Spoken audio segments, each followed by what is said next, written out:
How do I control my anger? That's what I want to talk about today.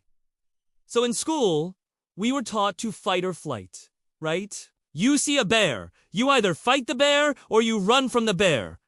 Those are your two options. But neither of those options are very useful if you're an adult. So what do we do with our anger? What do we do with our stress? What do we do with our frustration? We have to find better ways to deal with it. And one of the best pieces of advice that I've ever found on dealing with anger comes from Marcus Aurelius. He says, "You have power over your mind, not outside events. Realize this, and you will find strength." He's saying that we can't control the things that happen around us, but we can control how we choose to respond to them. When we get angry, when we get frustrated, it's because we're choosing to interpret the situation in a certain way. It's because we're giving our power away to some external circumstance. So how do we take back control? Well, Marcus Aurelius says we need to start by acknowledging our anger, by being aware of it, by not being in denial about it. He says anger is a kind of fire that makes everything it touches turn to ash. But he also says that anger is a legitimate emotion. It's okay to be angry. He says we should acknowledge our anger.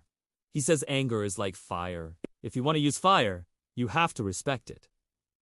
You have to be careful with it. If you try to fight it, if you try to ignore it, it will burn out of control. And then once you've acknowledged your anger, then what? Then we examine it.